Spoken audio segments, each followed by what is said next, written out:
And this ties into a question from Rehan Hanif. He says, who has got the better deal out of Alaba versus Real Madrid? Time will tell depending on performances, but it seems like he's an expensive player to have unless Ramos or Varane are leaving. So one of the things I think it would be important to note here is that free agents are rarely free these days. And I'm not just talking about salary and crazy amounts of salary.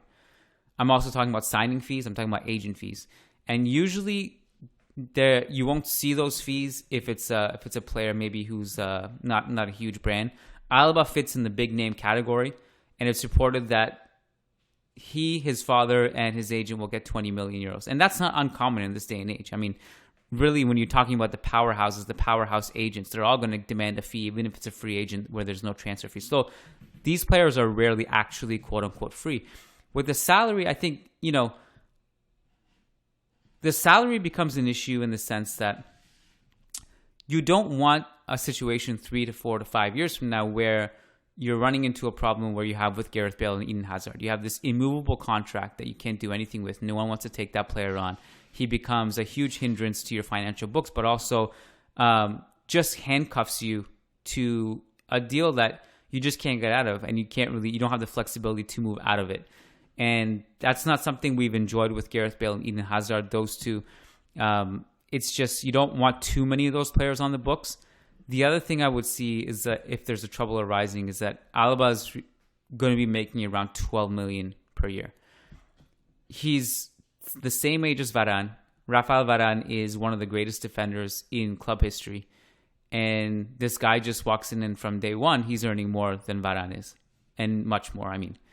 And so I wonder how much it affects him, because he's already thinking about like things that he's not being valued enough.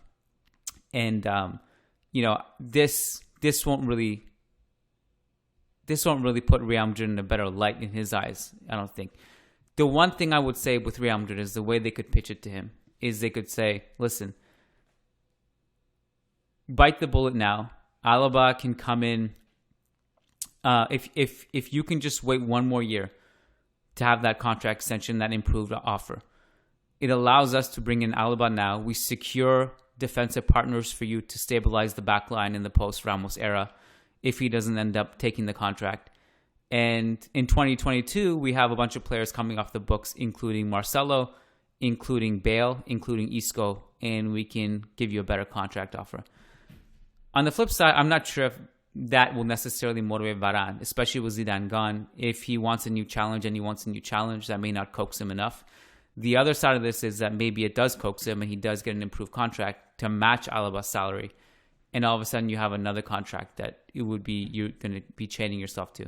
So those are the kind of the financial things that are worth noting, that, it's kind of weird that Florentino went this route and kind of broke out a bit of the salary structure that he has in place. It is also worth pointing out that I'm not sure who Real Madrid were bidding against. This goes back to what we paid for Hazard too, by the way. With Eden Hazard, we paid over 100 million for him. And I'm not sure why we had to do that. There is the argument like, okay, if you didn't, like you could have had him for free 1 year later, which I mean, obviously in hindsight, that makes way more sense, because with hindsight, we know that that 1 year, that his first year with us was nothing noteworthy because he was injured. And obviously the second year, same thing. But that's with hindsight. At the time, they were thinking, well, we just lost Ronaldo. We need to hype up the fans a little bit. We need someone to give us some offensive production from the left. And we would rather just pay the money now because we don't want to wait a year. Okay, fine. Who were you bidding against that you had to pay 100 million for? Hazard wanted to play for Real Madrid. He didn't want to play for anybody else. It was either he basically waits one more year, comes for free, or he just was happy staying at Chelsea. So who were you bidding against was my question to do that. And that was a player who was 1 year left on his contract and he wanted to play for Real Madrid. With Alaba, it's not quite on the level of he was flirting with Real Madrid every day the way Hazard was, but it was an open secret that the discussions started months ago. All the Real Madrid players knew they were talking about him. He reportedly wanted to play for Real Madrid more than anyone. Bayern Munich had no interest matching that salary, like none. They wanted no part of it, to break up their own salary structure to give him that kind of money, a crazy amount of money.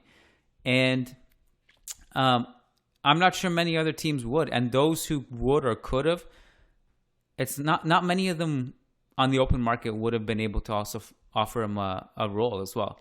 So this also begs the question, if he's getting paid as much as he is, which he is, does that mean he becomes a household name that needs to start? And how do you accommodate that if all of a sudden Ramos does stay, Varane does stay, and you can't get rid of Marcelo? Marcelo you can easily just put at the bottom of the list, but he's still under contract. He's still a name or whatever. He's someone you have to pay. So all these things have to be considered. Now, I don't know if he is a starter if everyone fits and everyone stays. But I will say this. Do we need to think about it as starter or non-starter at this point? I mean, this team basically got to a stage this season where it was a matter of if you had one leg to walk on, then suit up, because we had no one else. We were so decimated with injuries. Alaba would have been a godsend this season, the way it went down in the back line. A godsend. So, I mean, it's hard to say, look, we don't know if we're going to be decimated again the same way we were as last season. But just assuming, if you kind of reframe the conversation from starter and non-starter to just a player who's extremely useful and extremely valuable, extremely versatile, world-class player, one of the best in his positions at his peak.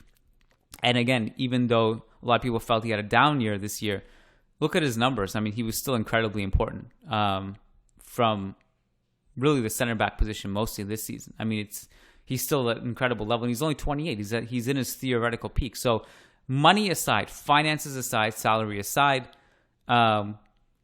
in a vacuum, David Alaba is an extremely useful player.